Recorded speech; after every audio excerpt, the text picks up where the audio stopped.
मुझे पता है तेरी रिस्ट पतली है और तू शायद ये सोचता है कि चाहे कितनी भी ट्रेनिंग कर ले ये कभी मोटी नहीं होगी। हाँ, रिस्ट का साइज ज्यादा चेंज नहीं होता क्योंकि वहाँ बोन स्ट्रक्चर होता है, मसल नहीं। लेकिन यहीं पे गेम पलट जाता है। तू अनलकी नहीं है, तू एक्चुअली लकी है। क्यों? सोच, एक बंदा जो नेचुरली मोटी रिस्ट के साथ पैदा हुआ है, उसको अपने फोरआर्म्स को बड़ा दिखाने के लिए बहुत ज्यादा मसल मास कैरी करना पड़ेगा। लेकिन तेरी रिस्ट छोटी है, इसका मतलब थोड़ा सा मसल ऐड करेगा तो तेरा फोरआर्म विजुअली ज्यादा बड़ा लगेगा।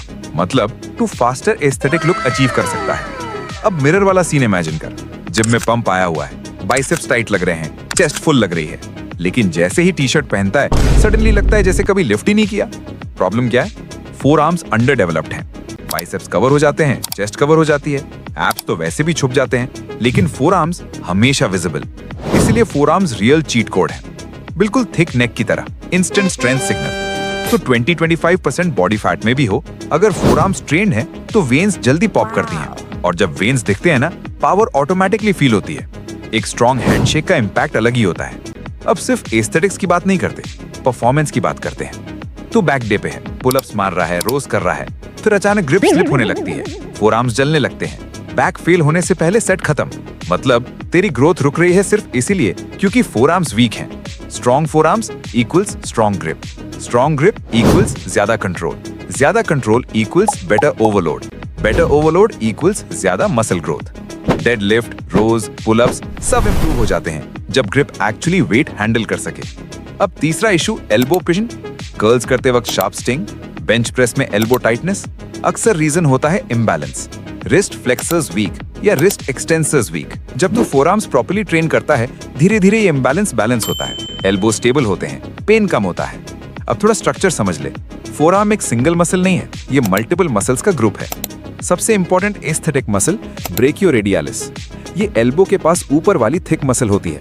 यही फोरआर्म को 3D डेंस लुक देती है। एस्थेटिक थिकनेस का मेजर हिस्सा ये हैंडल करती है। इसको टारगेट करने के लिए 2 ग्रिप्स याद रख, neutral grip hammer curls, pronated grip reverse curls. Hammer curls slow control में, पाम्स एक दूसरे की तरफ, ऊपर लिफ्ट करते वक्त टेंशन फील कर, नीचे आते वक्त कंट्रोल मेंटेन कर। रिवर्स कर्ल में डंबल या बार को उल्टा पकड़, ये ब्रेकियोरेडियालिस को हार्ड हिट करता है और रिस्ट एक्सटेंसर्स को भी स्ट्रेंथन करता है। ये एक्सरसाइज अंडररेटेड है, लेकिन एल्बो हेल्थ और थिकनेस दोनों के लिए पावरफुल है। अब सेकंड ग्रुप, रिस्ट फ्लेक्सर्स और एक्सटेंसर्स, ये रिस्ट को बेंड और एक्सटेंड करते हैं। इनका हाइपरट्रॉफी पोटेंशियल उतना क्रेजी नहीं होता जितना ब्रेकियोरेडियालिस का, लेकिन इनको स्ट्रॉन्ग करना जरूरी है स्टेबिलिटी और इंजरी प्रिवेंशन के लिए। Best tool, wrist roller. रस्सी को ऊपर रोल करेगा तो एक्सटेंसर्स लोड लेंगे, कंट्रोल के साथ नीचे रोल करेगा तो फ्लेक्सर्स एंगेज होंगे। इंपॉर्टेंट क्यों? रोलर को सीधा सामने होल्ड करके शोल्डर्स को फ्राई मत कर लेना। एल्बोस थोड़े बेंड, बॉडी के पास मूवमेंट कंट्रोल्ड। जिम में नहीं है, डंडा, रस्सी और वेट से घर पे बना सकता है। अब लास्ट पीस, ग्रिप स्ट्रेंथ। यहाँ काम आते हैं फिंगर फ्लेक्सर्स। ये मसल साइज विजुअली ज्यादा चेंज नहीं करते, लेकिन स्ट्रेंथ ड्रामेटिकली इंप्रूव करते हैं। हैंड ग्रिपर्स दिन में कहीं भी यूज कर सकता है। डेड हैंग, किसी बार को पकड़ और कंट्रोल लटक। फैट ग्रिप्स, बार को मोटा बना दे, हर रेप ग्रिप चैलेंज बन जाता है। राइस बकेट ट्रेनिंग, हाथ चावल में डाल के ट्विस्ट कर, स्क्वीज कर, open close movements. Simple but effective. अब सिंपल स्ट्रक्चर्ड स्प्लिट दे देता हूँ। Workout A, 4 sets hammer curls, 10 to 15 reps, 3 sets wrist roller up, 3 sets wrist roller down, 2-3 sets dead hang या gripper work।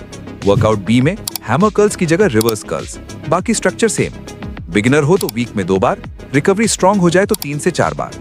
Forearms fast recover करते हैं, लेकिन overuse मत कर, form compromise मत कर। Full range of motion, control tempo, constant tension और सबसे important consistency. Genetics limit set करती है, लेकिन कंसिस्टेंसी डिसाइड करती है कि तू कितना क्लोज जाएगा।